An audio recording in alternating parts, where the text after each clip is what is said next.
देख रहे हैं क्वेश्चन आवर। नमस्कार, मैं हूं अजय कुमार। आज सबसे बड़ी खबर हम आपके सामने प्रस्तुत ये करने जा रहे हैं कि क्या वाकई में आज जो तमाम पार्टियां हैं जो बीजेपी के विरोध में खड़ी हैं, वो एकजुट होकर भारतीय जनता पार्टी के लिए इतनी मुश्किलें खड़ी कर सकती हैं कि भारतीय जनता पार्टी के लिए 2019 का लोकसभा चुनाव थोड़ा मुश्किल होता दिखाई दे। क्योंकि विपक्षी पार्टियां जो भारतीय जनता पार्टी के विरोध में खड़ी हैं, वो अविश्वास प्रस्ताव लाना चाहती हैं। संसद में अविश्वास प्रस्ताव पर चर्चा नहीं हो पा रही क्योंकि हंगामा बड़ा जबरदस्त चल रहा है। सरकार बार बार यह कह रही है कि अविश्वास प्रस्ताव तो बहाना है, दरअसल विपक्ष संसद को चलने ही नहीं देना चाहता। विपक्ष का यह कहना है कि सत्ता पक्ष ने यह तय कर लिया है कि विपक्ष को अपने साथ लेकर वो चलना नहीं चाहती और इसी वजह से न सिर्फ वो सरकार के खिलाफ खड़े हैं, बल्कि आज उन लोगों को भी अपने साथ करने लगे हैं जो अब तक एनडीए के घटक दल कहे जाते थे। और इस अविश्वास प्रस्ताव पर अब स्थिति बहुत साफ होती दिखाई देगी। तो आने वाले कुछ एक दिनों में जब अविश्वास प्रस्ताव पर वाकई में चर्चा होगी तो देश के सामने यह स्पष्ट हो जाएगा कि वो तमाम दल जो आज एनडीए के घटक दल हैं या फिर जिन्होंने अपना संबंध बीजेपी से बना रखा है, क्या वो वाकई में बीजेपी के साथ खड़े हैं या बीजेपी के खिलाफ खड़े हैं। क्योंकि यह मामला आता है क्षेत्रीय दलों का, और अगर क्षेत्रीय दल आज भारतीय जनता पार्टी के खिलाफ खड़े हैं तो 2019 का यह चुनाव वाकई में बीजेपी के लिए बहुत मुश्किल का सबब बनने वाला है।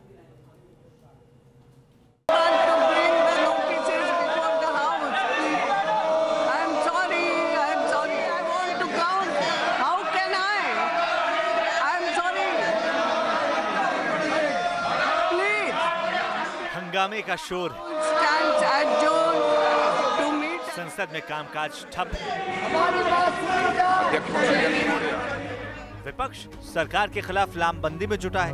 अविश्वास प्रस्ताव की तैयारी हो चुकी है। टीडीपी और वाईएसआर कांग्रेस अविश्वास प्रस्ताव के खिलाफ नोटिस दे चुके हैं, लेकिन हंगामा ऐसा बरपा कि अविश्वास प्रस्ताव एक दिन के लिए और टल गया है। जब 15 लोगों की पार्टी अविश्वास प्रस्ताव रख के इतना हंगामा क्रिएट कर सकती है तो जरूर उसमें कुछ दम है, उसमें कुछ बात है। तो उस बात को ध्यान में रखते हुए उनको अविश्वास प्रस्ताव साहस करके आगे लेना चाहिए। अविश्वास प्रस्ताव से ना तो सरकार को डर है और ना ही सरकार गिरने का खतरा। बीजेपी के पास अकेले के दम पर बहुमत है। सरकार अविश्वास प्रस्ताव पर चर्चा के लिए भी तैयार है। जहां तक नो कॉन्फिडेंस मोशन का है, आज मैंने संसद में भी कहा है कि नो कॉन्फिडेंस मोशन पर भी हम चर्चा करने के लिए तहे दिल तैयार हैं। हम चाहते हैं कि इस पर चर्चा हो। संसद इसीलिए बनी है, सांसदों को चुनकर इसलिए जनता संसद में भेजती है। लेकिन ये हम सबकी बदनसीबी है कि संसद की कार्रवाई जब से सत्र प्रारंभ हुआ है तब से लगातार बाधित हो रही है। अविश्वास प्रस्ताव या विश्वास प्रस्ताव दोनों को लेने के लिए हम तैयार हैं।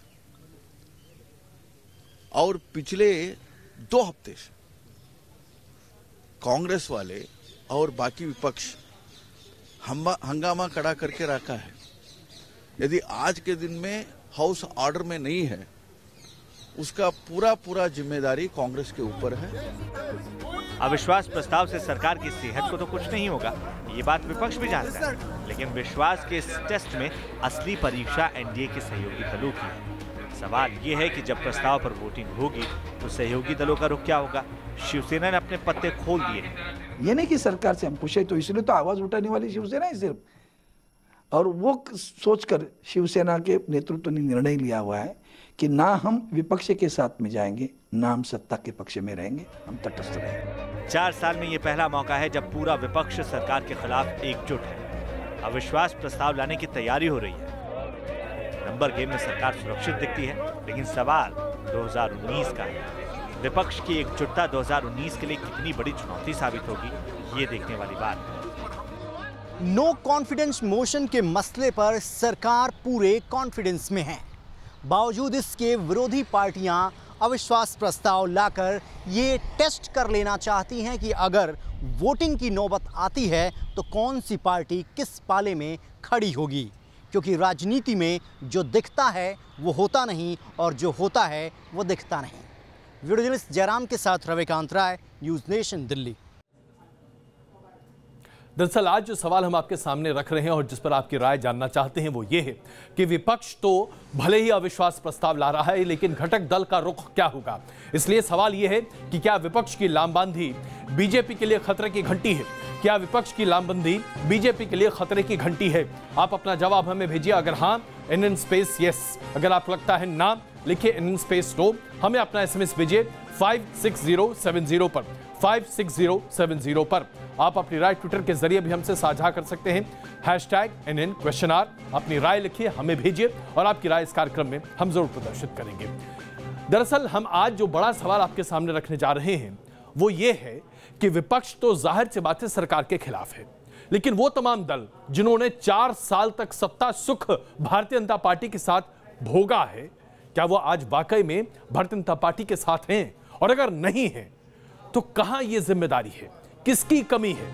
सबसे पहले राज्यवार तरीके से आपको दिखा रहे हैं, इसलिए आइए जरा हर राज्य में कहां कहां कौन सा घटक दल आज एनडीए में बीजेपी के खिलाफ खड़ा होता दिखाई दे रहा है या बीजेपी के साथ है, यह जानना बहुत जरूरी है। सबसे पहले बात करते हैं आंध्र प्रदेश की। आंध्र प्रदेश के ही सांसदों ने सबसे बड़ा यह मुद्दा उठाया है। आंध्र प्रदेश में YSR कांग्रेस के 8 सांसद हैं और आज ये दरअसल कहां खड़े हैं? बीजेपी के साथ है, बीजेपी के खिलाफ है, या उन्होंने अपना स्थान ये रखा है कि वो कह नहीं सकते। दरअसल वो आज बीजेपी के खिलाफ है। अब बात कीजिए एनसीपी की, जो कि महाराष्ट्र में है। एनसीपी लगातार बीजेपी के खिलाफ चल रही क्योंकि वो कांग्रेस के साथ खड़ी है। आइए और उसके बाद बात करते हैं अन्य राजनीतिक दलों की भी, जो कि महाराष्ट्र में ही हैं। महाराष्ट्र के अलावा टीआरएस की हम बात कर रहे हैं, जो कि 10 सांसद हैं टीआरएस के। तेलंगाना में भारतीय जनता पार्टी के वो खिलाफ खड़े दिखाई दे रहे हैं। आप लाल जो है वो ब्लिंक देख रहे हैं, उससे पता चल रहा है। टीडीपी का 1 सांसद है तेलंगाना में और वो भी भारतीय जनता पार्टी के खिलाफ है। यानी कि आंध्र प्रदेश और तेलंगाना में लगभग सभी राजनीतिक दल आज बीजेपी के खिलाफ खड़े होते दिखाई देते हैं। कर्नाटक की बात करें, कर्नाटक में जेडीएस के 2 सांसद हैं और दोनों सांसद बीजेपी के खिलाफ खड़े दिखाई देंगे। कर्नाटक में भी ऐसा लगता नहीं है कि भारतीय जनता पार्टी को कोई सहयोगी मिल सकता है।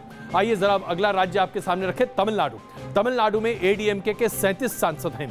37 सांसदों को लेकर भी तमिलनाडु में स्थिति बहुत असमंजस की है। अगर एडीएमके बीजेपी के साथ आती है तो कावेरी रिवर डिस्प्यूट में जिस तरह से तमिलनाडु को पानी का बंटवारा मिला है उसके साथ आना पड़ेगा, और ऐसा तमिलनाडु में एडीएमके चाहेगी नहीं, लेकिन वह बीजेपी के खिलाफ भी नहीं जाना चाहती क्योंकि वो फायदा उठाना चाहती है 2019 में लोकसभा के चुनाव में, इसलिए वो तटस्थ रहना चाहते हैं। और कुछ यही हाल शिवसेना का भी है। शिवसेना ने 4 साल तक सत्ता का सुख भोगा है एनडीए में रहकर, लेकिन आज वो प्रधानमंत्री नरेंद्र मोदी और उनकी सरकार के खिलाफ आग उगल रहे हैं। लेकिन अविश्वास प्रस्ताव में वो बीजेपी के न साथ होंगे और ना ही विपक्ष के साथ होंगे, यानी कह नहीं सकते की स्थिति में है। अब जरा एनसीपी की बात हम कर लें। एनसीपी का पहले भी हमने आपको दिखाया था, 4 सांसद हैं और ये चारों सांसद एनसीपी के बीजेपी के खिलाफ दिखाई देंगे और इसमें कहीं कोई स्थिति अलग होती नहीं दिखाई दे रही। अब जरा बात कर लेते हैं बिहार की। बिहार में 3 सांसद हैं आरएलएसपी के और ये तीनों सांसद एक जमाने में भारतीय जनता पार्टी के साथ नहीं थे, लेकिन आज ये भारतीय जनता पार्टी के साथ खड़े दिखाई दे रहे हैं। और उसके साथ साथ रामविलास पासवान की एलजेपी के पास 6 सांसद हैं, मंत्री हैं केंद्रीय कैबिनेट में और बीजेपी के साथ खड़े दिखाई देंगे। हालांकि उनके सुर आजकल जरा बदलते हुए दिखाई दे रहे हैं। अब बात करते हैं पश्चिम बंगाल की। पश्चिम बंगाल में टीएमसी के पास 34 सांसद हैं और ये सभी 34 सांसद भारतीय जनता पार्टी के मुखालफत में खड़े हैं। और उसके बाद हम बात करते हैं बीजेडी की, जो कि उड़ीसा में सबसे बड़ी पार्टी है। बीजेडी के पास 20 सांसद हैं और ये 20 सांसद भारतीय जनता पार्टी के खिलाफ हैं। पहले इन्होंने हमेशा भारतीय जनता पार्टी के साथ समन्वय बनाकर चलाने की कोशिश की थी, लेकिन पिछले 1 साल से बीजेडी अब बीजेपी के खिलाफ चल रही है। शिरोमणि अकाली दल की स्थिति जरा अच्छी है अभी, लेकिन आम चुनाव विधानसभा के हारने के बाद शिरोमणि अकाली दल आज भी बीजेपी के साथ है। लेकिन शिरोमणि अकाली दल ने भी कई मौकों पर यह प्रदर्शित किया है कि आज बीजेपी का वो स्वरूप नहीं है जो बीजेपी का पहले था। और दिल्ली में आम आदमी पार्टी की सरकार है, 4 सांसद आम आदमी पार्टी के हैं। माफ कीजिएगा, पंजाब की बात हम कर रहे हैं। पंजाब में आम आदमी पार्टी की 4 सांसद हैं और ये चारों सांसद बीजेपी के खिलाफ चल रहे हैं। अब सवाल यह है कि बीजेपी के सहयोगी दलों का क्या 2019 में भी यही चुनौती रहेगी? क्योंकि जो आज स्थिति है, जो तमाम सहयोगी दल हैं, क्या वो वाकई में इसी तरह से मिलकर चुनाव लड़ते दिखाई देंगे? क्योंकि आज जो स्थिति निर्मित होती दिख रही है उसमें बीजेपी के सहयोगी दलों का यह मानना है कि भारतीय जनता पार्टी अपने सहयोगियों को साथ मिलाकर नहीं चल रही। ऐसे में 2014 में जो एक बड़ा अलायंस बनाकर एनडीए सामने खड़ा था, क्या यही अलायंस एक बार 2019 में दिखाई देगा? और अगर नहीं दिखाई देता है तो क्षेत्रीय दल के साथ विरोध की स्थिति में बीजेपी के लिए बहुत ज्यादा मुश्किल हो जाएगी। और इसके साथ साथ एक बड़ा सवाल यह है कि पूरे के पूरे हिंदी बेल्ट में अगर आप बात करें, हिंदी बेल्ट में भारतीय जनता पार्टी 2014 में सबसे ज्यादा सीटें ला चुकी है। भाई उत्तर प्रदेश में से 80 में से 73 सीटें बीजेपी और घटक दलों के पास हैं, 7 सीटें बची हैं। अब 80 में से 80 तो आना बड़ा मुश्किल है, 73 मेंटेन हो पाए बड़ी बात होगी। ठीक यही बात बिहार की है, यही बात मध्य प्रदेश की है, यही बात राजस्थान की है, यही बात गुजरात की है, महाराष्ट्र की है। तो आज भारतीय जनता पार्टी अपना वर्चस्व कैसे बनाएगी? 2019 का चुनाव भारतीय जनता पार्टी किस तरह से जीतेगी? यूपी में लोकसभा उपचुनाव में मिली हार, राजस्थान के चुनाव में भी गंवाई सीटें, मध्य प्रदेश के उपचुनाव में भी शिकस्त का सामना। सवाल यह है कि क्या बीजेपी शासित राज्यों में पार्टी की पकड़ ढीली हो रही है? बीजेपी का मिशन राज्य दर राज्य आगे तो बढ़ रहा है, लेकिन मिशन 2019 के लिहाज से अगर देखें तो बीजेपी शासित राज्य ही 2019 के लिए बड़ी चुनौती बनते जा रहे हैं। जाहिर है, अब मध्य प्रदेश में जैसे भी उपचुनाव हुए, मध्य प्रदेश में बीजेपी हारी विधानसभा के उपचुनाव, राजस्थान में दोनों लोकसभा के चुनाव हारी बीजेपी, काफ़ी बड़े अंतर से हारी। तो उसका नतीजा ये है कि चूंकि वहाँ सरकारें हैं, वहाँ सरकारों के खिलाफ एक लोगों में असंतोष भी है, नीतियों के खिलाफ, वो कहीं ना कहीं इस तरह से उपचुनावों के जो नतीजे हैं उनमें प्रकट हो रहा है। 2014 से लेकर 2019 आते आते कई समीकरण बन गए और कई बिगड़ चुके हैं। एक नजर डालिए और समझने की कोशिश कीजिए कि बीजेपी के लिए चुनौती कितनी मुश्किल है। बिहार में 40 सीटें हैं, वहां पार्टी का जेडीयू के साथ गठबंधन भी हो चुका है, लेकिन जीतन राम मांझी अब एनडीए से अलग हो चुके हैं और उपेंद्र कुशवाहा को लेकर भी अटकलों का बाजार गर्म है। महाराष्ट्र की बात करें तो 48 सीटों में बीजेपी ने 2014 में 23 सीटें जीती थी। शिवसेना के खाते में 18 सीटें आई थी। अब शिवसेना गठबंधन से हटकर अलग चुनाव लड़ने का ऐलान कर रही है। गुजरात की बात करें, 2014 में बीजेपी ने यहां 26 में से 26 सीटें जीती, लेकिन 2019 में ऐसा फिर होगा ये कहना मुश्किल है। राजस्थान की बात करें तो 2014 में बीजेपी ने 25 में से 25 सीटें जीती, लेकिन हाल ही में अलवर अजमेर लोकसभा उपचुनाव में मिली हार ने थोड़ी परेशानी बढ़ाई है। मध्य प्रदेश बीजेपी का गढ़ है। 2014 में बीजेपी को 29 में से 27 सीटें मिली थी, लेकिन 2019 में भी ऐसा होगा ये कहना अभी जल्दबाजी है। यदि कांग्रेस पार्टी यानी कौरवों की पार्टी वो सब इकट्ठे होकर के पांडव का बोर्ड लगाएंगे, लोग उनको पांडव नहीं समझेंगे, वो समझेंगे कौरव सब मिल करके आम जनता के आंखों में धूल झोंकने के लिए आए हैं, आम जनता को ठगने के लिए आए हैं। इसके अलावा दिल्ली समेत ऐसे कई राज्य हैं जहां बीजेपी ने अब तक का सबसे शानदार प्रदर्शन किया था, लेकिन मुश्किल इस बात को लेकर है कि बीजेपी शासित राज्यों में पार्टी का ग्राफ गिर रहा है। उपचुनाव के नतीजे पार्टी के खिलाफ जा रहे हैं, वो भी पार्टी के लिए अच्छे संकेत नहीं दे रहे हैं। 2019 के सियासी महाभारत में बीजेपी के सामने सबसे बड़ी चुनौती होगी अपने गढ़ को बचाने की। बीजेपी जिन राज्यों में लंबे समय से सत्ता पर काबिज है, वहां सत्ता विरोधी लहर बन रही है, और यही सत्ता विरोधी लहर 2019 में बीजेपी के लिए सबसे बड़ी चिंता का सबब है। वीडियो जर्नलिस्ट जयराम के साथ रविकांत राय, न्यूज़ नेशन, दिल्ली। राजनीति आजकल देश में चरम पर है और शायद यही वजह है कि आज बिना कांग्रेस के, बिना बीजेपी के एक तीसरे गठबंधन की बातें बहुत तेज हो रही हैं और इन कोशिशों को परिणाम मिल रहा है क्योंकि चंद्रशेखर राव लगातार नेताओं से मिल रहे हैं। ममता बनर्जी जो कि पश्चिम बंगाल के मुख्यमंत्री हैं, उनके साथ चंद्रशेखर राव की मुलाकात ने थर्ड फ्रंट की सुगबुगाहट को कहीं ज्यादा तेज कर दिया है। हालांकि ममता बनर्जी ने अभी अपने पत्ते नहीं खोले हैं।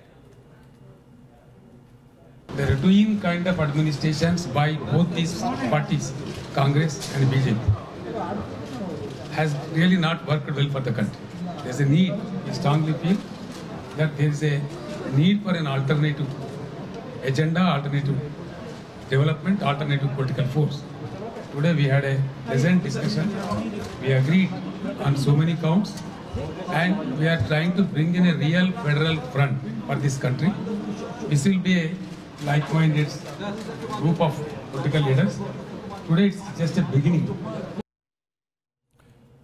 तो आपने देखा किस तरह से अब तमाम क्षेत्रीय दल अपनी उपस्थिति दर्ज कराने में कोई कसर नहीं छोड़ रहे। यानी भारतीय जनता पार्टी और कांग्रेस के लिए 2019 का चुनाव वाकई में काफी मुश्किल होगा। ऐसे में बड़ा सवाल यह है, क्या विपक्ष की लामबंदी भारतीय जनता पार्टी के लिए खतरे की घंटी है? सवाल हम आपसे ये पूछना चाहते हैं, क्या विपक्ष की लामबंदी भारतीय जनता पार्टी के लिए खतरे की घंटी है? अगर आपको लगता है हाँ, लिखिए NN स्पेस यस। अगर आपको लगता है ना, लिखिए NN स्पेस नो। हमें अपना SMS भेजिए 56070 पर, 56070 पर। आप अपनी राय हमें ट्विटर के जरिए भी साझा कर सकते हैं, #NN_। अपनी राय लिखकर हमें भेजिए। इस कार्यक्रम में हम उसे जरूर प्रदर्शित करेंगे। आज दिल्ली में जबरदस्त तरीके से हंगामा देखने को मिला वसंत कुंज थाने के बाहर, जहां JNU के एक छात्रा के साथ यौन उत्पीड़न के मामले पर लगातार छात्र संगठन दबाव बना रहे हैं। ये तस्वीरें आप देखिए जो कि वसंत कुंज दिल्ली में वहां की पुलिस थाने की है, जहां पर प्रदर्शन कर रहे छात्रों को नियंत्रित करने के लिए दिल्ली पुलिस को बल का प्रयोग करना पड़ा। JNU के एक प्रोफेसर पर 9 छात्राओं के साथ यौन उत्पीड़न का आरोप है। पुलिस ने इस मामले में FIR दर्ज कर ली है और पुलिस मानती है कि कानूनी प्रक्रिया के आधार पर बात आगे बढ़ रही है और अगर तमाम साक्ष्य मिलेंगे तभी प्रोफेसर की गिरफ्तारी होगी। लेकिन छात्र चाहते हैं कि जल्द से जल्द कार्रवाई हो और छात्रों को इंसाफ मिले।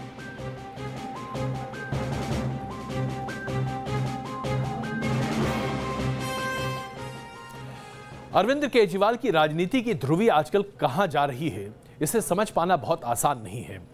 अरविंद केजरीवाल के ऊपर तकरीबन 30 से ज्यादा मानहानि के मुकदमे दर्ज हैं और कई जगहों पर अब उन्होंने एक नया पैंतरा फेंका है।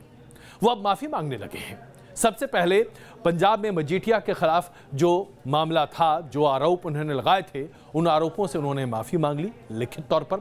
नितिन गडकरी से माफी मांग ली आज, कपिल सिब्बल से माफी मांग ली आज। ऐसा माना जा रहा है कि अरुण जेटली से भी माफी मांगने जा रहे हैं। यानी कि चुनावों के समय जो तमाम आरोप अपने विपक्ष के नेताओं के खिलाफ अरविंद केजरीवाल ने लगाए थे, इन सभी आरोपों पर उनके खिलाफ मानहानि का मुकदमा दर्ज किया गया और उसके बाद अब सब मुकदमों पर वो माफी मांगते दिख रहे हैं। क्या वाकई में इससे अरविंद केजरीवाल की साख बढ़ रही है? क्या उनकी स्वच्छ और पारदर्शी राजनीति को इससे बल मिल रहा है, या दरअसल वो ये साबित करना चाहते हैं कि चुनाव है, झूठ बोल लीजिए, आगे बढ़ जाइए, लोग भूल जाएंगे? क्या वाकई में ऐसा संभव है?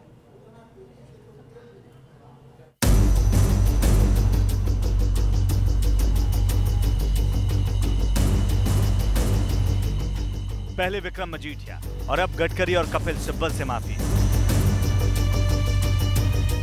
दिल्ली के सीएम अरविंद केजरीवाल के माफीनामे की यह नई फेहरिस्त है। केजरीवाल ने मानहानि के मामले में नितिन गडकरी और कपिल सिब्बल से चिट्ठी लिखकर माफी मांगी है। केजरीवाल ने लिखा है, मेरा आपसे निजी तौर पर कोई बैर नहीं है, मैं इसके लिए पश्चाताप करता हूँ। चलिए इस घटना को पीछे छोड़ते हैं और अदालत की कार्यवाही बंद करते हैं। साल 2014 में अरविंद केजरीवाल ने भ्रष्ट नेताओं की लिस्ट में गडकरी का नाम शामिल किया था, जिसके बाद नितिन गडकरी ने केजरीवाल पर मानहानि का मुकदमा किया। अब केजरीवाल की चिट्ठी के बाद नितिन गडकरी माफीनामे पर राजी हो गए। हमारी नितिन गडकरी जी का, मजीठिया जी का, वो हमारे अरुण जेटली जी का, इनका दिल बहुत बड़ा है, इनका दिल पसीज जाता है। लेकिन मैं प्रार्थना करना चाहता हूं कि ऐसे व्यक्ति को जो जानबूझ करके लोगों का चरित्र हनन करता है और सत्ता में आने के बाद माफी मांग के पतली गली से निकल जाता है, उनको माफी नहीं मिलनी चाहिए। वहीं केजरीवाल ने कांग्रेस नेता कपिल सिब्बल और उनके बेटे से भी सॉरी कहा है। साल 2013 में कपिल सिब्बल के बेटे अमित सिब्बल पर केजरीवाल ने एक दूरसंचार कंपनी की पैरवी करने का आरोप लगाया था। तब केजरीवाल ने कहा था कि अमित सिब्बल ने अपने पिता के पद का फायदा उठाया है, जिसके बाद अमित सिब्बल ने केजरीवाल पर मानहानि का केस किया था। उन्होंने मेरे बेटे के खिलाफ और मेरे खिलाफ आरोप लगाए थे, तो मेरे बेटे ने फिर एक मानहानि का मुकदमा किया था। आज केजरीवाल जी ने और मनीष सिसोदिया ने ये मान लिया है कि वो सब आरोप बेबुनियाद थे और इसलिए उन्होंने माफ़ी भी मांगी है।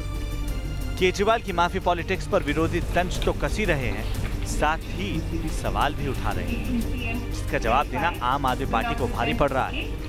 मेरे को लगता है इतिहास में माफ़ी के लिए दो ही लोग याद रखे जाएंगे, एक बाबा राम रहीम की माफ़ी और एक केजरीवाल की माफ़ी। यही इतिहास में लिखी जाएगी, मशहूर होगी।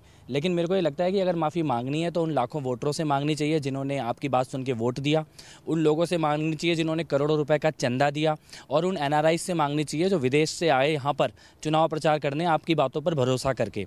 असली माफ़ी तो तब मांगी जाएगी, ये तो अब मजबूरी की माफ़ी है, जेल जाने से डर रहे हैं तो माफ़िया मांग रहे हैं।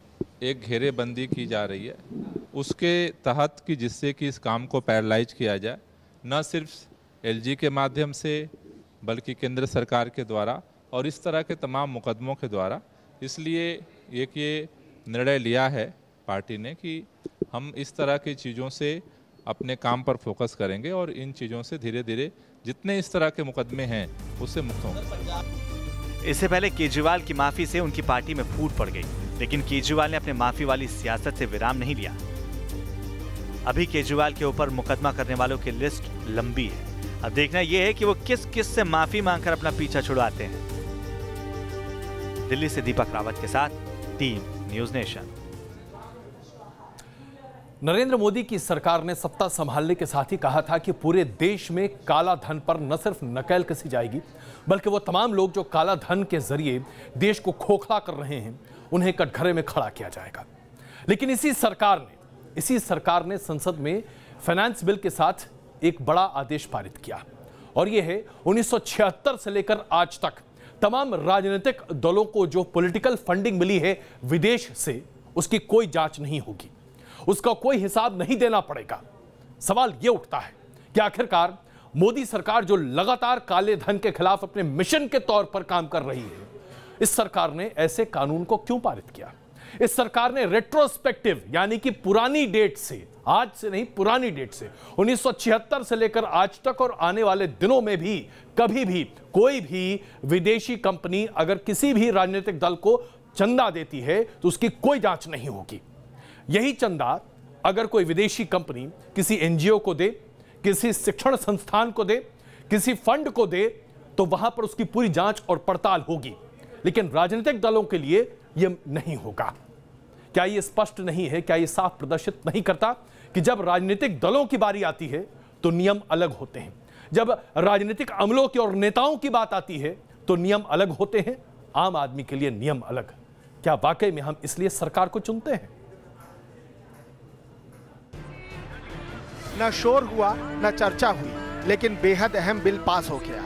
एक ऐसा बिल जो सरकार के भ्रष्टाचार मुक्त मुहिम को कटघरे में खड़ा करता है, एक ऐसा बिल जो सभी पार्टियों को कटघरे में खड़ा करता है। नए बिल के मुताबिक अब राजनीतिक दलों को विदेशों से मिले चंदे की स्क्रूटनी नहीं करनी पड़ेगी। पार्टियां आसानी से विदेशों से चंदा ले सकती हैं। उन्हें 1976 के बाद से मिले चंदे का हिसाब भी नहीं देना होगा। मोदी सरकार ने फाइनेंस बिल 2018 में 21 संशोधन किए हैं। अमेंडमेंट बड़ा ही अनैतिक लग रहा है, लेकिन आप क्या करेंगे? राजनीतिक दल मौसेरे भाई की तरह जब अपना मामला फंसता है तो सब एक साथ होते हैं और गुपचुप रूप से ये चुपचाप, कहीं भी आपने इसकी चर्चा नहीं सुनी और ये बिल पास हो गया। 2014 में दिल्ली हाई कोर्ट ने अपने फैसले में बीजेपी और कांग्रेस को फॉरेन कंट्रीब्यूशन रेगुलेशन एक्ट के उल्लंघन का दोषी माना था। 2016 में FCRA में संशोधन के जरिए पहले सरकार ने राजनीतिक दलों के लिए फॉरेन फंडिंग को आसान बनाया और अब पार्टियों को 1976 के बाद से मिले चंदे का हिसाब भी नहीं देना होगा। सरकार के इस कदम का कुछ राजनीतिक दल विरोध भी कर रहे हैं।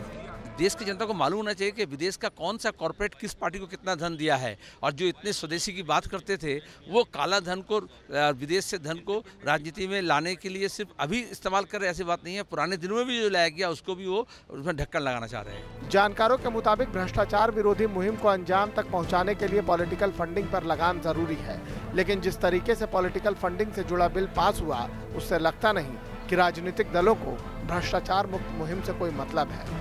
दिल्ली से रविकांत राय के साथ टीम न्यूज़ नेशन। और यही बात हम सबके सोचने और समझने की है। आम आदमी के लिए कानून है। आम आदमी अगर चोरी करे तो उसके लिए कानून है, उसे सजा मिलती है।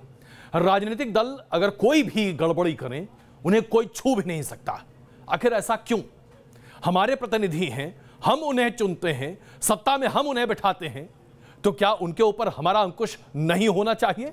जाहिर सी बात है होनी चाहिए ये बातें, लेकिन इस पर कोई ध्यान नहीं देना चाहता। और यहीं पर आकर मूल बात निकल कर आती है, राजनीतिक दल चाहे कोई भी हो, सब एक जैसे हैं, चाहे आप कुछ भी कर लीजिए। दिल्ली और एनसीआर में रेल में सफर करना कितना मुश्किल होने वाला है, इसको लेकर कुछ हैरान करने वाली तस्वीरें आपके सामने हैं। ये दिल्ली के शाहदरा रूट की तस्वीरें हैं जो भी आपको देख रहे हैं। देश की राजधानी और उसके आसपास की ये तस्वीरें आपको चौंका कर इसलिए रख देंगी क्योंकि रेल के ऊपर बिजली के हाई टेंशन वायर हैं, लोग ऊपर चढ़कर बैठे हुए हैं। हादसा होगा तो लोग कहेंगे रेलवे ध्यान नहीं देता। जिस तरह से लोग बोगी से लटके पड़े हैं, यह देखकर आप खुद ही अंदाजा लगा सकते हैं कि कैसे लोग अपनी जान जोखिम में डालकर खड़े हैं। फोटो खिंचवाने में कोई दिक्कत भी नहीं है, बड़े आराम से फोटो भी खिंचवाते रहते हैं। समझ में यह नहीं आता कि ये तमाम लोग अपनी जान पर खेलकर साबित क्या करना चाहते हैं। रूस के राष्ट्रपति व्लादिमीर पुतिन एक बार फिर पूर्ण बहुमत से राष्ट्रपति चुने गए हैं। दरअसल व्लादिमीर पुतिन अब रूस के एक ऐसे राष्ट्रपति बनने जा रहे हैं जो अब तक के सबसे ज्यादा शासनकाल में रहेंगे। इसके साथ साथ कुछ एक बातें आज दुनिया भर में स्पष्ट होती जा रही हैं, और वो ये कि वो तमाम राजनेता जो राष्ट्रवाद और एकलवाद को लेकर आगे चल रहे हैं, उनका वर्चस्व बनता दिख रहा है। या यूं कहें कि वो तमाम नेता जो आज नेशनलिज्म और राइटिस्ट पॉलिसी को लेकर आगे चलते हैं, आज दुनिया भर में उनका बोलबाला है। बात सिर्फ पुतिन की नहीं है। अगर आप फ्रांस की बात करें तो वहां पर भी एक राष्ट्रवादी सरकार जो कि आमतौर पर एकलवाद सरकार है। आप जर्मनी की बात करें, कुछ ऐसी ही सरकार। ब्रिटेन की बात करें, एक ऐसे ही राष्ट्रवादी सरकार। अमेरिका की बात करें, एक ऐसी ही राष्ट्रवादी सरकार। यहां तक कि हिंदुस्तान में भी आज एनडीए सरकार अपने आप को बड़े पैमाने पर न सिर्फ राष्ट्रवादी मानती है बल्कि प्रदर्शित भी करती है। तो क्या आज दुनिया में अचानक से पिछले 5 से 6 साल के भीतर यह बड़ा बदलाव आया है जहां देशभक्ति, राष्ट्रवाद और एकलवाद अपने आप में सबसे ज्यादा प्रमुख है? और क्या यह दुनिया के लिए अच्छा संकेत है?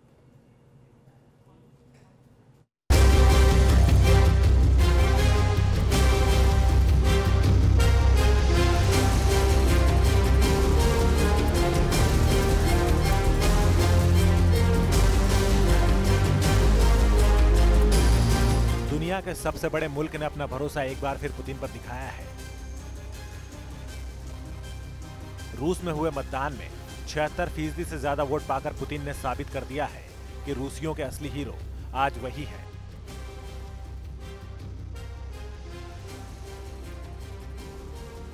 छियासठ साल की उम्र में आज भी अगर पुतिन को लेकर रूसियों में दीवानगी है तो इसके पीछे पुतिन की वो राष्ट्रवादी सोच है जिसमें राष्ट्र से प्यार और उसके विकास का नजरिया है।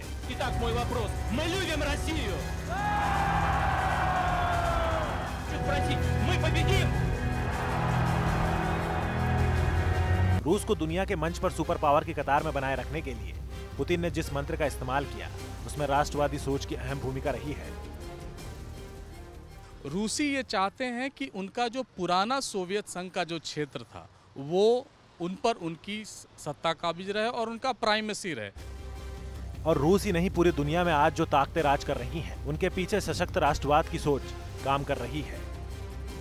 मिसाल के तौर पर चीन के अंदर नव राष्ट्रवाद की चेतना जगाने वाले जिनपिंग को चीन की जनता ने आजीवन राष्ट्रपति बना दिया है। हिंदुस्तान की बात करें तो इंडिया फर्स्ट का नारा देने वाले और राष्ट्रवाद की सशक्त छवि वाले नरेंद्र मोदी की तुलना में कोई नेतृत्व खड़ा नहीं दिखता। जापान के लोगों ने भी शाही परिवार के शिंजो आबे पर भरोसा जताया है, जिन्होंने जापान की विरासत को समृद्ध करने का वादा किया था। एशिया से बाहर अगर अमेरिका की बात करें तो मेक अमेरिका ग्रेट अगेन का नारा देकर अमेरिका की सत्ता में आने वाले ट्रंप राष्ट्रवाद का झंडा उठाए दिखते हैं। दुनिया के 4 बड़े मुल्कों के 4 बड़े राजनेताओं का उनके देश में जबरदस्त समर्थन है। इन नेताओं के समर्थकों की विचारधारा देशभक्ति से लेकर नव राष्ट्रवाद की सोच से लबालब है, और यह राजनीतिक प्रचलन महज दुनिया के कुछ हिस्सों तक सीमित नहीं है। यूरोप में अगर ब्रिटेन की बात करें तो राष्ट्रवादी कंजर्वेटिव पार्टी की नेता थेरेसा मे पर ब्रिटेन ने भरोसा जताया है। जर्मनी की बात करें तो घोर दक्षिणपंथी दल की नेता 63 साल की एंजेला मर्केल को जर्मनी की जनता ने चौथी बार सत्ता सौंप दी है। फ्रांस में इमानुएल मैक्रों को अगर सत्ता मिली तो इसकी बड़ी वजह फ्रांसीसी गौरव को स्थापित करने का उनका वादा रहा है। दरअसल दुनिया के मुल्कों में आज जो विचारधारा राज कर रही है उसमें राष्ट्रवाद और संरक्षणवाद पनपने की बड़ी वजह दुनिया के देशों में लगी होड़ है। आज हर राष्ट्र दूसरे को अपने वजूद के लिए खतरा मान रहा है और उससे निपटने के उपाय के तौर पर राष्ट्रवादी सोच को देखा जा रहा है। Team news nation. दूसरे विश्व युद्ध के बाद जब दुनिया के निर्माण की परिस्थितियां उत्पन्न हुई थी, उस समय से इस बात पर जोर रहा कि दुनिया को आज अपने आप को खोलना पड़ेगा, देशों को अपने कारोबार को खोलना पड़ेगा, राष्ट्रों को अपने दरवाजे खोलने पड़ेंगे ताकि मिलकर एक दूसरे के साथ कंधे से कंधा मिलाकर दुनिया के तमाम देश एक साथ तरक्की के रास्ते पर आगे चले।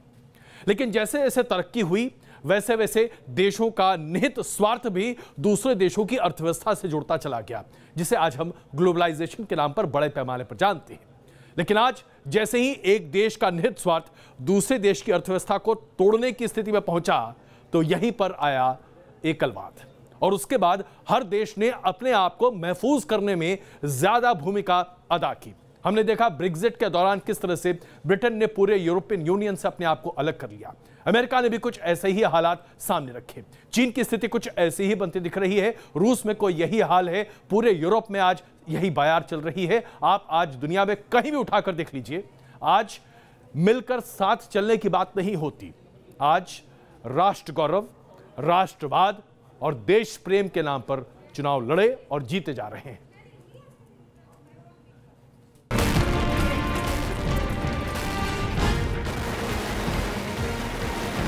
ये मिसाइलें दुनिया के किसी कोने में तबाही मचा सकती हैं।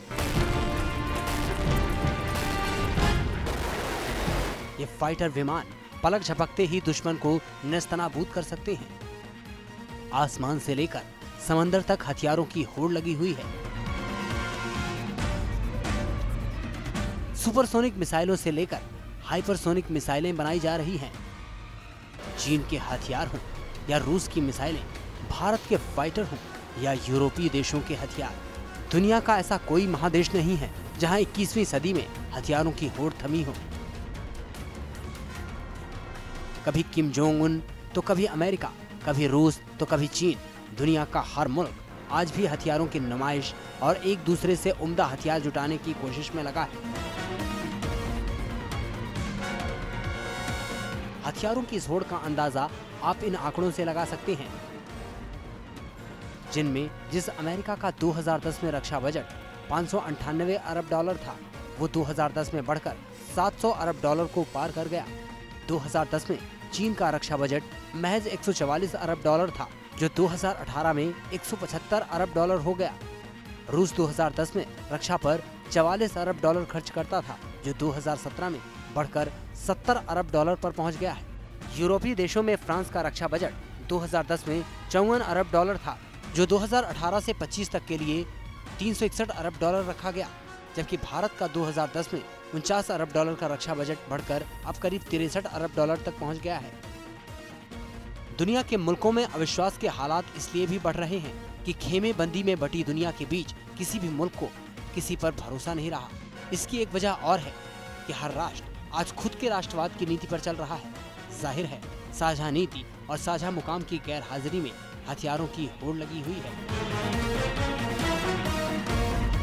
Team news nation. और अब बात करते हैं चीन की, जहां शी जिनपिंग को अपना एक नया कैबिनेट मिल गया है। शी जिनपिंग की नीतियों को और किस तरीके से शी जिनपिंग की विस्तारवाद सोच को लेकर आगे बढ़ा जा सकता है, उसमें उन्होंने अपने चुनिंदे लोगों को कैबिनेट में शामिल किया है, जिसमें एक व्यक्ति है जिस पर आज हम खास ध्यान देना चाहते हैं, वो है रक्षा मंत्री। चीन के रक्षा मंत्री को दरअसल मिसाइल मैन कहा जाता है, और वो इसलिए क्योंकि 63 साल के वाई फेंगही शी जिनपिंग के कैबिनेट के रक्षा मंत्री ही नहीं, बल्कि चीन की मिसाइल टेक्नोलॉजी के सबसे बड़े चेहरे के तौर पर भी सामने हैं, और इसलिए उन्हें चीन में राष्ट्रवादी नेता के तौर पर बड़े पैमाने पर पहचान मिली हुई है।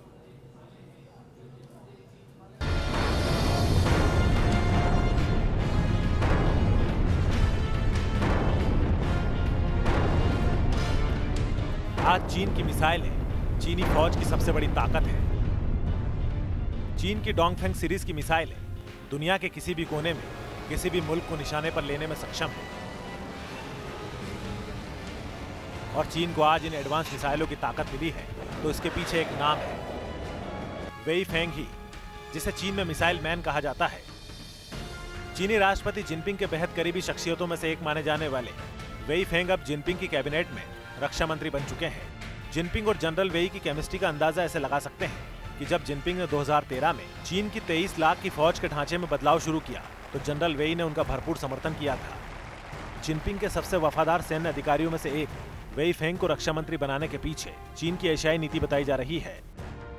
जी जिनपिंग ने क्या किया है कि जो 23 लाख उनकी आर्मी थी उसको धीरे धीरे करके अब 20 लाख पे ले आए और वो क्वालिटेटिव इम्प्रूवमेंट चाहते हैं चाइनीज़ आर्मी में, और वेई फेंग उनके समर्थक हैं।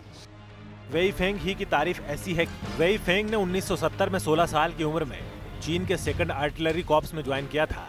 इसके बाद वेई को रॉकेट इंजीनियरिंग सिखाने के लिए चीन के मिसाइल स्कूल भेजा गया। बाद में तरक्की करते हुए वेई फेंग 2012 में चीन की missile unit 2nd artillery corps के कमांडर पद तक पहुंच गए। वेई फेंग ने ही 2016 में चीन के मिसाइल कार्यक्रम को रॉकेट फोर्स और स्ट्रेटेजिक सपोर्ट फोर्स नाम से 2 हिस्सों में बांटा था। इसके बाद चीन ने ऐसी मिसाइलें बनाई हैं जो दुनिया की किसी भी ताकत को चुनौती देने में सक्षम है। पहले एक कमान के कमांडर रही वेई फेंग अब चीन की 23 लाख की फौज के चीफ होंगे। चीनी रक्षा मंत्रालय की अहमियत इससे लगा ले कि चीन का रक्षा बजट दुनिया में अमेरिका के बाद दूसरा सबसे बड़ा बजट है, जो करीब 173 अरब डॉलर का है। चीनी सैन्य बजट में हर साल 8.1% की दर से बढ़ोतरी कर रहा है। तो इससे बड़ा इफेक्ट पड़ेगा केवल हम पर ही नहीं, बाकी भी साउथ ईस्ट एशियन कंट्रीज के ऊपर, जिसके साथ चाइना का थोड़ा बहुत मतभेद है, उन सब के ऊपर इसका इफेक्ट पड़ेगा। जाहिर है चीन के इतने अहम मंत्रालय में चीन के पूर्व मिसाइल मैन की तैनाती कर जिनपिंग ने एशिया से लेकर अमेरिका तक खास फौजी रणनीति अपनाने के संकेत दिए हैं। चीन ने अपना रक्षा मंत्रालय अपने मिसाइल मैन के हाथों सौंप दिया है। ऐसे में ये सवाल उठने लगे हैं कि क्या चीन इन हाथों से अपनी विस्तारवादी नीति को आगे बढ़ाएगा या फिर वे कूटनीतिक प्रयास जारी रहेंगे जिसके जरिए विवादों के समाधान खोजे जा रहे हैं। राकेश रावत के साथ मधुरेंद्र कुमार, न्यूज नेशन, दिल्ली। चीन के राष्ट्रपति शी जिनपिंग ने अगर मिसाइल मैन को अपना रक्षा मंत्री बनाया है तो चीन के राष्ट्रपति शी जिनपिंग ने अपनी कूटनीति और कूटनीतिक बिसात को आगे बढ़ाने के लिए, विस्तारवादी नीति को नए आयाम देने के लिए अपने पुराने विश्वस्त नीतिकार को आगे बढ़ाने का काम किया है। हम बात कर रहे हैं वांग यी की, जो कि चीन में विदेश मंत्री के पद से भी ऊपर हैं। उन्हें स्टेट काउंसलर की संज्ञा और पोस्ट दिया जा रहा है, जिसके जरिए वो चीन की तमाम विदेश नीतिक फैसले को ले सकेंगे और राष्ट्रपति के सबसे करीब होंगे। जाहिर सी बात है उनके हाल के बयान हिंदुस्तान के लिए बड़े अच्छे संकेत लेकर आए हैं, जहां उन्होंने कहा था कि ड्रैगन और एलिफेंट यानी कि हाथी यानी कि हिंदुस्तान दोनों को मिलकर एक साथ नृत्य करना चाहिए। लेकिन क्या ये दोस्ती वाकई में बनेगी, या दरअसल वांग यी चीन की विस्तारवादी नीति को एक नया आयाम देते हुए शी जिनपिंग के तमाम सपने को पूरा करेंगे?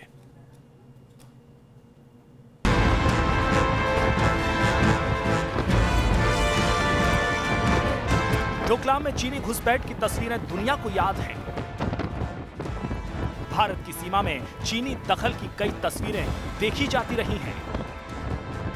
दोनों देशों के बीच लाइन ऑफ एक्चुअल कंट्रोल के उल्लंघन की तमाम खबरें आती रही हैं। लेकिन क्या अब यह सीमा विवाद सुलझ जाएगा? क्या चीन की सरकार में हुए बदलाव से भारत को फायदा होगा? ये सवाल इसलिए उठ रहे हैं क्योंकि चीन में नई सरकार बन गई है, लेकिन सत्ता की कुर्सी पर काबिज जिनपिंग बने रहेंगे। राष्ट्रपति जिनपिंग ने नई सरकार में जो 26 मंत्रियों की कैबिनेट बनाई है, उनमें भारत के लिहाज से सबसे अहम तैनाती स्टेट काउंसलर और विदेश मंत्री वांग यी हैं। वांग यी की तैनाती भारत के लिहाज से इसलिए अहम है क्योंकि अब वांग यी ही चीन के स्टेट काउंसलर होंगे। मतलब विदेश मंत्रालय के अलावा वांग यी ही भारत के विशेष प्रतिनिधि अजीत डोभाल के साथ सीमा विवाद पर बातचीत करेंगे। 65 साल के वांग यी को चीन में सख्त फैसले लेने वाला और साफ गोई से बातें रखने वाला नेता माना जाता है। वांग यी ने पिछले दिनों कहा था कि चीनी ड्रैगन और भारतीय हाथी को आपस में लड़ाई नहीं करनी चाहिए, बल्कि डांस करना चाहिए। यदि चीन और भारत एकजुट हो जाएं, तो 1 और 1 11 हो जाएंगे। चीन के स्टेट काउंसलर बनने से पहले वांग यी का दिया ये बयान अब कितना कारगर साबित होता है, ये देखने वाली बात होगी। लेकिन भारत के लिए वांग यी की तैनाती भी गौर करने वाली बात है, क्योंकि चीन से 20 दौर की बातचीत के बावजूद 3488 किलोमीटर की लाइन ऑफ एक्चुअल कंट्रोल पर सहमति नहीं बन पाई है। Team news nation. और ये खबर आप सबके लिए बहुत महत्वपूर्ण है, इसलिए क्योंकि जिन तमाम लोगों के पास आज वो मोबाइल फोन्स हैं जो चीनी कंपनियों के द्वारा निर्मित हैं, या जिनके पास ऐसे एप्लीकेशंस हैं जो खास करके चीनी हैकर्स के निशाने पर हैं, तो आपको सावधान रहने की ज़रूरत है। भारतीय फौज ने सबसे पहले ये जानकारी दी और कहा कि वो तमाम फौजी जो हिंदुस्तान की फौज में काम करते हैं और जिनके पास ऐसे मोबाइल फोन्स हैं या एप्लीकेशंस हैं, उन्हें अपने आप को बचाना पड़ेगा, क्योंकि चीनी हैकर्स बड़े पैमाने पर मोबाइल फोन को हैक कर नेसेसरी जानकारी निकाल रहे हैं। जाहिर सी बात है, ये अपने आप में चिंता का विषय इसलिए भी है क्योंकि आपकी तमाम जानकारी आपके मोबाइल फोन में, स्मार्टफोन में रहती है, और अगर कोई हैकर आपके मोबाइल फोन को हैक करे तो वो आपकी तमाम जानकारी निकालता है। बड़े पैमाने पर हैक किए गए इन तमाम मोबाइल फोन की जानकारी से किसी भी देश में कभी भी बहुत बड़ा बदलाव लाया जा सकता है। आपके मोबाइल पर चीन की नजर, आपके व्हाट्सएप पर चीनी हैकर्स की निगाहें, चीन के जासूस कर रहे हैं आपकी जासूसी। भारतीय सेना ने भारत के व्हाट्सएप यूजर्स को चीन के खतरे से आगाह किया है और सावधान रहने की चेतावनी भी जारी की है। भारतीय सेना के एक आधिकारिक Twitter handle additional directorate general of public interface में रक्षा मंत्रालय को भी टैग किया गया है। ट्वीट में लिखा है कि सजग रहें, सतर्क रहें, सुरक्षित रहें। भारतीय सेना सोशल मीडिया के उचित एवं नियमबद्ध अकाउंट को प्रोत्साहित करती है। हैकिंग जोरों पर है, यह उनके लिए है जो असावधान है। अपने सोशल मीडिया को हमेशा चेक करें। व्यक्तिगत एवं ग्रुप अकाउंट के बारे में सावधान रहें, सुरक्षित रहें। सेना ने एक वीडियो जारी कर चीनी हैकर्स की करतूतों का खुलासा किया है। इस वीडियो में यह दिखाया गया है कि चीन के हैकर्स भारत के व्हाट्सएप यूजर्स के अकाउंट को हैक कर रहे हैं। सेना ने कहा है कि चीन आपकी डिजिटल दुनिया में घुसपैठ के लिए हर तरह के प्लेटफॉर्म का इस्तेमाल कर रहा है। व्हाट्सएप ग्रुप के जरिए आपके सिस्टम में सेंध लगाने की कोशिश कर रहा है चीन। +86 से शुरू होने वाले चाइनीज नंबर अगर आपके ग्रुप में है तो आप सावधान रहिए। इस नंबर के जरिए चीनी हैकर्स आपके व्हाट्सएप ग्रुप में घुसकर डेटा चुराना शुरू कर देते हैं। सेना ने यूजर्स को सजग रहने की सलाह दी है और उनसे अपील भी की है कि वे अपने ग्रुप की नियमित तौर पर जांच करते रहे कि कहीं +86 से शुरू होने वाला कोई नंबर आपके ग्रुप में शामिल तो नहीं है। वीडियो में कहा गया है कि अगर आप सिम कार्ड चेंज करते हैं तो उसे पूरी तरह नष्ट कर दें। हम आपको बता दें कि सेना ने लगभग 4 महीने पहले लाइन ऑफ एक्चुअल कंट्रोल पर तैनात सैनिकों को व्हाट्सएप समेत कई खतरनाक ऐप्स को इस्तेमाल को लेकर चेतावनी दी थी और अब चीन की करतूत सामने भी आ चुकी है। Team news nation. और आइए, आज जो बड़ा महत्वपूर्ण सवाल हमने आपसे पूछा कि क्या विपक्षी पार्टियों की लामबंदी को लेकर भारतीय जनता पार्टी को चिंतित होना चाहिए, क्या ये उसके लिए खतरे की घंटी है, तो उस पर जो आपने राय रखी है वो आपके सामने प्रदर्शित करते हैं। हमने सवाल पूछा आपसे कि क्या विपक्ष की लामबंदी भारतीय जनता पार्टी के लिए खतरे की घंटी है। 46% हमारे SMS के द्वारा भेजे गए जवाब जो आपने भेजे हैं, हमारे दर्शक मानते हैं कि हाँ, ये भारतीय जनता पार्टी के लिए खतरे की घंटी है, जबकि 54% हमारे दर्शक ये मानते हैं SMS के द्वारा कि नहीं, ऐसा नहीं है। ट्विटर पर 65% हमारे दर्शक मानते हैं कि नहीं, भारतीय जनता पार्टी को चिंता करने की आवश्यकता नहीं है, जबकि 35% हमारे दर्शक मानते हैं कि आज भारतीय जनता पार्टी को वाकई में विचार करना चाहिए। आपके बहुत बड़े संख्या में राय आए हैं, लेकिन उसमें से कुछ एक हम अभी प्रदर्शित कर पाएंगे। संदीप तिवारी जी का कहना है कि 2019 में भारतीय जनता पार्टी के लिए कोई खतरा नहीं है। इसके अलावा एक और ट्वीट आपके सामने प्रदर्शित करते हैं। मोहन सिंह नेहरा जी का कहना है कि हाँ, विपक्ष की लामबंदी भारतीय जनता पार्टी के लिए एक बड़ा खतरा है। तरह तरह की बातें सामने आई हैं, जिसमें से कुछ एक ट्वीट अभी हमने आपके सामने प्रदर्शित किया। और बहुत धन्यवाद आपका कि आप बढ़ चढ़ कर हिस्सा लेते हैं, बताते हैं कि दरअसल आपकी राय क्या है। क्वेश्चन आवर में आज के लिए बस इतना ही। लगातार देखते रहिए न्यूज़ नेशन।